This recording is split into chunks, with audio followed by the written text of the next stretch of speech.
Wall Street Memes Casino, I'm fine. and Sportsbook. Get a sign-up bonus of 200% up to $25,000 when joining today. Sign up now. Terms and conditions apply. Vote for IFL in this year's Sports Podcast Awards. Go to www.sportspodcastgroup.com and vote for us in Best Combat Sports Podcast and the Diverse Voices Awards categories. IFL Pod, available across all major streaming platforms now.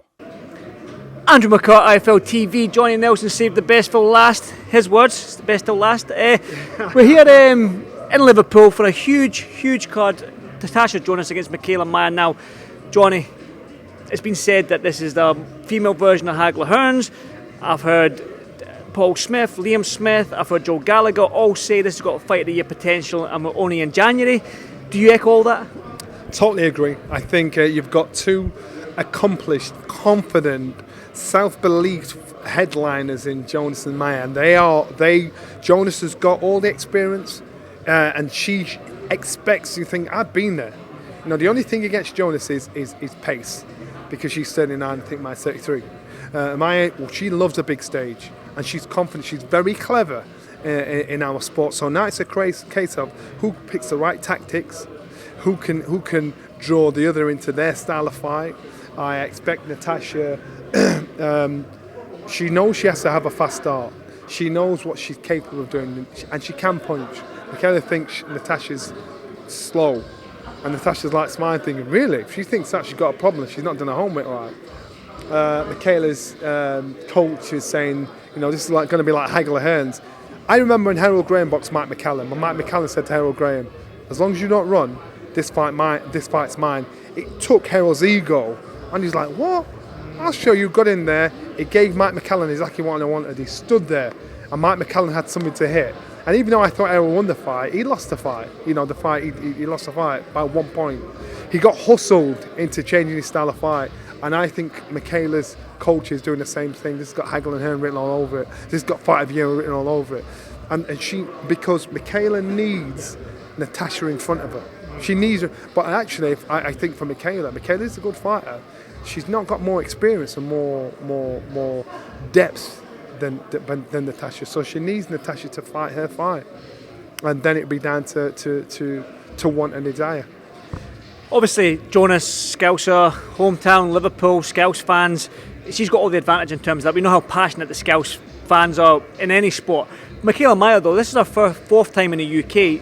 She's been at Lions Den, she's felt the UK crowd, the noise that we bring. Can we look too much into that? Is this going to benefit Natasha? Some certain fighters, and I think Michaela's one of them, they love boxing in the Lions Den. I loved it. I loved going to boxing in everybody else's backyard, because once the confidence there, you feed off the hate, you feed off the adrenaline, you feed off the coming out as the underdog. You feed off it. It makes you the better instinctive fighter. For Natasha, she's used to being the headline and the spotlight. Remember, from the Olympics all the way through, so she's used to it. This is second nature to her. And she said, you know what, it's great to fight here at home, but once I get there into fight mode, I can't eat anything. I'm just getting my job done. So you've got two accomplished professionals, and you saw when they're up there on stage, there's no cussing, no bad mouthing each other. They knew they didn't have to do that, because they know when the bell goes, that's what it's going to be all about. It is a make or break fight for both fighters, maybe more so Tasha, because there is some people have mentioned her age at being 39. She had that extensive amateur career, and she's had an extensive pro career as well. She's up against Michaela Mayer, being 39-year-old. There was talk about doors closing for Natasha if she loses this fight. So is this a make or break fight for her? Okay, and I think that came from Joan. The reason why I'm saying that is because she'd be in the Who Needs Him club. She's in a position where people have to fight her at the moment. Right. If she hasn't got a title, people don't have to fight her. So therefore, they'll pretend they'll get blinkers on Natasha. Oh. So that's the situation in regards to the doors closing. Natasha, she's done it all, and she'd been written off too many times, and so now she's in a great position of her career where she's like at the back end of the cushion, another win. So if she lost in the fashion of the loss, it wouldn't surprise me to say, you know what, I've had a great run, thank you. It wouldn't surprise me, but until that day comes, I believe her attitude and her mentality when it comes to going in the fight will be totally professional, totally positive. And the last thing she'll want to do is is we talk about this is our last night of fighting. I know there's a rematch clause, but it depends on the fashion of the loss. If she loses, whether or not that rematch happens again. This is a great card. I mean, the super middleweight division domestically, when you look at the 4 fighters up there, we've got Callum Simpson, sorry. You've got Jack Cullen against Zach Chile, rematch. You've got Mark Jeffers, who surprised everybody in the last time out on short notice. He's up against Jermaine Brown. So domestically, the super middleweight division is heating up quite nicely. It's got 5 or 6 fighters in there that can all be British champions. They're all at the same level. So we could see that British title getting passed around a little bit. It's always good to have a dance partner in your weight division, because there's always the what ifs, and especially if they were under the same promotional banner, these fights can actually happen. Unfortunately, the one thing Michaela Mayer's coach said was boxing is shooting itself in the foot, where fighter A won't fight fighter B, he'll prefer to fight fighter Z, and so the fans are losing faith in that. I think the now, especially with these fighters now, I don't blame the fighters. I blame the managers. I blame the promoters. Why these fights aren't happening? Because the fighters want to fight. There's only 1 or 2 fighters that'll strategically say, "I ain't fighting him. I can do without that." And then that's why the ladies are stepping up. I think with Cullen and Shelley, good fight. Brown is a fighter that he's in the Who Needs Him club, and Jeffers has actually given it that opportunity. I'll have you. I'll have a piece of that. I like that. I like that mentality. I like that attitude from fighters. Arkansas's on their bill as well. Again, I think she switches. She'll smile and wave, and then as soon as it's faced on, when she gets the credits on her record, she will be one hell of an intimidating fighter, because that death stare is a death stare. She wants to take you out. I felt that in my interview with her, to be honest. She was staring me out when I was asking my questions. It was quite nerving. That's what I'm saying. But the thing, and right now she's just like a young pup coming through. But when she stacks up that record, you'll think, wow, you know what I mean? There's something about this girl. So I think the whole bill, good card. Looking forward to it. You mentioned there that fighter A doesn't want to fight fighter B, but wants to fight fighter Z. But boxing right now, John, if we go back to 2023.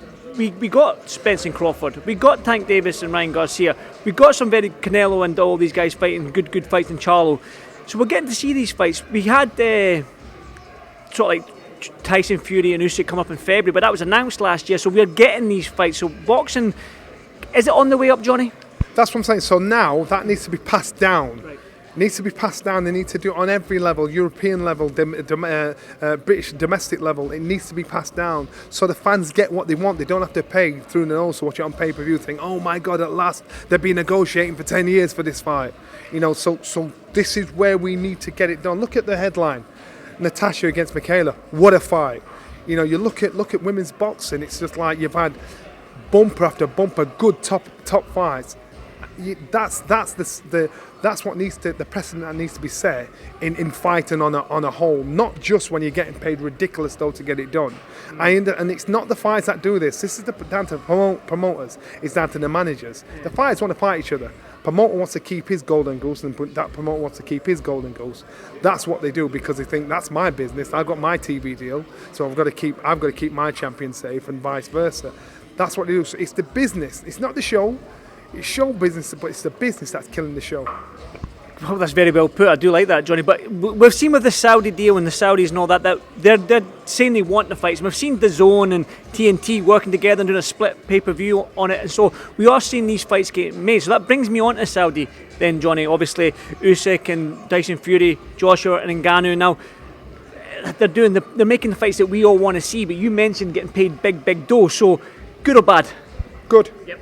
Good. I'm an ex-fighter. I love to see and hear about ex-fighters making money, because the ones that are getting in the ring and risking their life deserve it, instead of the promoter and the manager making ridiculous dough. So I love to hear this. Good, because for that reason, and you're seeing fights taking place. And people think, you know what, it'll spoil the fight as well. They'll demand that kind of money. No, it won't. You know, they're going to make hay while the sun shines. While this money's out there, they say, yeah, I'll do it. But fighters want to fight. So once that big pot of gold is gone, the fighter's not going to say, well, I ain't fighting unless I get paid this, because not every fighter's in a position to do that. And Ruiz is in that position to do that. That's why he's only boxed twice since he boxed Anthony Joshua. Everybody knows what he's about. And he may be asking for too much dough when he boxes. And so you're not spoiling the fighters. You're giving the fighters a chance to make mad money, and then you think, I'll do it again. But if I don't, I'll carry on with my career. Talking about Fury Usyk, we're probably 4 weeks away, maybe, from that undisputed heavyweight title. Now, we're both... Say maybe. No, I'm just saying we don't know what happens in boxing, but I'm just saying, or maybe 4 weeks. I don't know if it's 3 or 4 in my head. Not maybe that won't happen in the fight. Yeah, we're both old enough to remember Lennox Lewis becoming undisputed. Well, I'm slightly just old enough, Johnny. Yeah, so we finally get to see it. We finally are getting to see that fight that we all want to see, Usyk and Tyson Fury. Just talk to me about that fight, and can you pick a winner in this one? Again, I've always said Tyson Fury, and after his last performance, it made me question, I might have got this wrong here, because Usyk, he's the one that's shown most consistency, especially in the fights that I've gone through. We saw a chink in Usyk when he got hit, borderline against Daniel Dubois. Instinctively, boom, went down. That was an instinctive move. It wasn't a calculated one. So he's got quit in him, which people are going to say, oh my God, Nels Newtos, I can't believe you said that. He's got quit in him. And so and I've seen it in the amateurs as well. He's got it in him, but he's got great mental recovery to say, right, I'm back in it again, because he got the job done. For Tyson Fury, his performance against Ngannou, I think it was about disrespect. I think it was about him underestimating the man that was in front of him. So I expect Tyson Fury as long as Tyson Fury does what he does, I expect Tyson Fury to win. If, on the other hand, I'm wrong about Tyson Fury's attitude towards the Ngannou fight, and that's Tyson Fury. That Tyson Fury, who boxed Ngannou, gets turned over against Usyk. That Tyson Fury. So that Tyson Fury can't be turning up. And so that's why I question, I think, all right, we'll wait and see how this one goes. Well, Joshua is facing Ngannou now. I'm pretty sure that Joshua's looking at Ngannou right now after that Tyson Fury fight and not taking him lightly, because a lot of people thought, me, probably you included, probably 90% of the boxing fraternity thought this would be a cakewalk for Tyson Fury. But Anthony Joshua, after looking at him the way he approached the Otto Wallen fight, he's doing the same thing. Mentally, he's just like, don't talk about nothing else. Ngannou's in front of me. Yeah, and you're 100% right. And we all made the same mistake, as well as Tyson Fury. It was just Tyson Fury's responsibility as the best heavyweight in the world to make sure he didn't make that mistake. He did he's human. He did what we did and looked at Ngannou and thought, nah, that's a shutout. And he nearly paid the price. He got the gypsy's warning. He got away with it. So now, everybody's seen it, everybody knows what Ngannou's about, and especially Anthony Joshua is thinking, right, that's what this guy's about, I know what he can do. There's no way he's going to go in there with the same attitude as Tyson Fury, because he'd be a fool to that. I expect Anthony Joshua to get the job done better than Tyson Fury did. And I'd be very surprised if he went any other way. Ngannou's strong, he's powerful, can't be pressured, can't be kidded, can't be conned. He's a big puncher. Anthony Joshua has better boxing IQ. So that should be enough for him to beat Ngannou.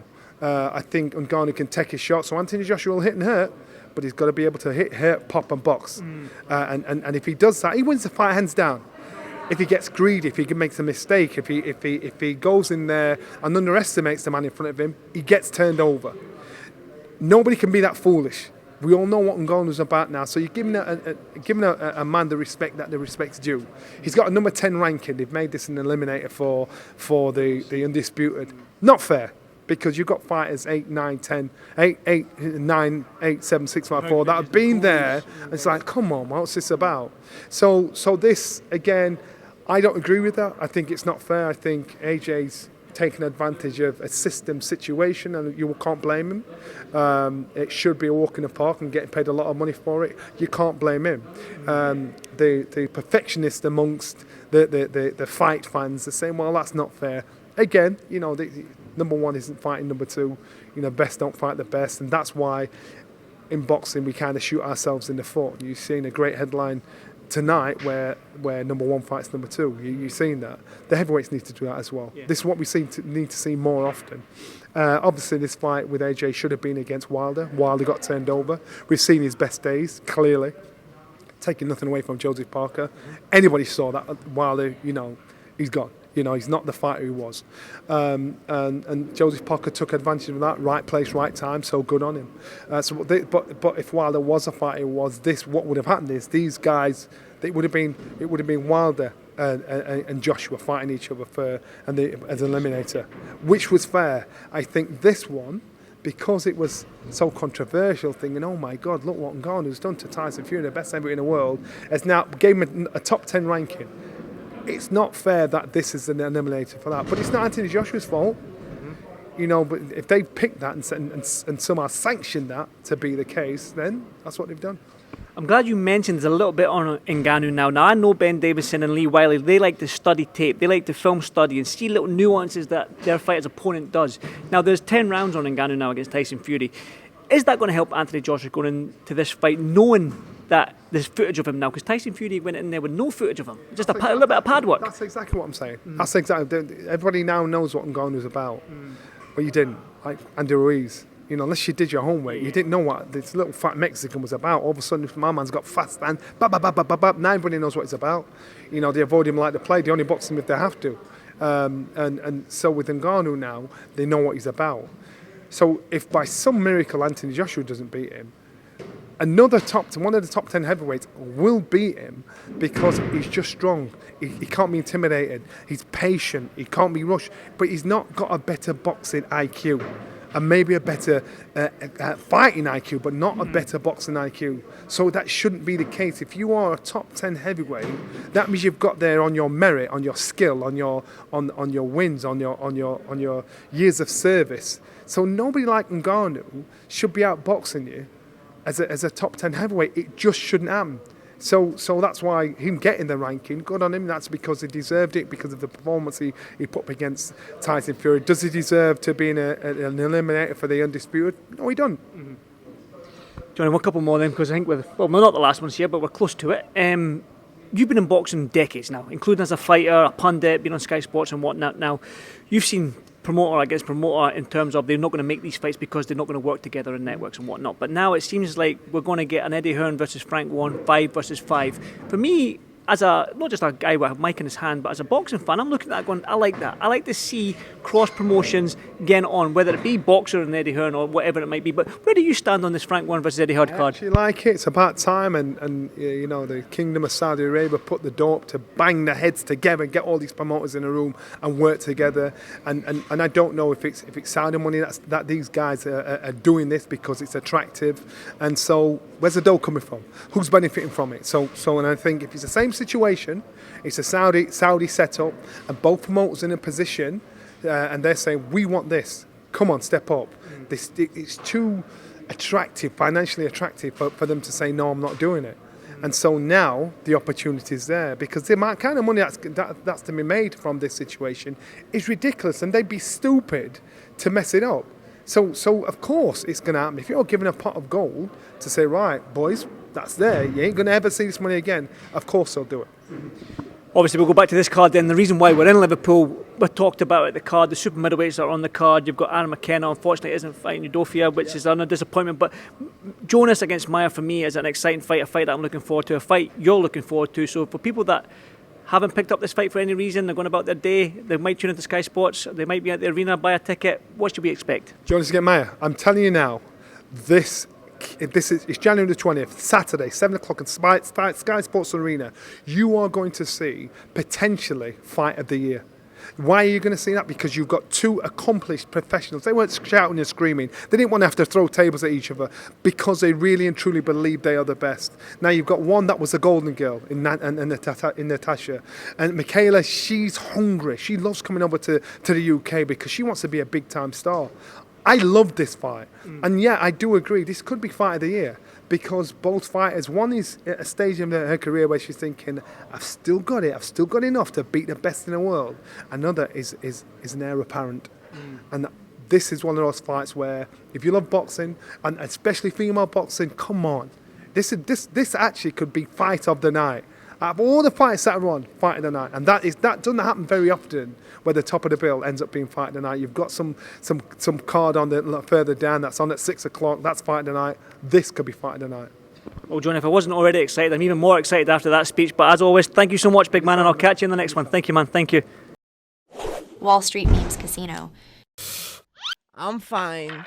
and Sportsbook. Get a sign-up bonus of 200% up to $25,000 when joining today. Sign up now.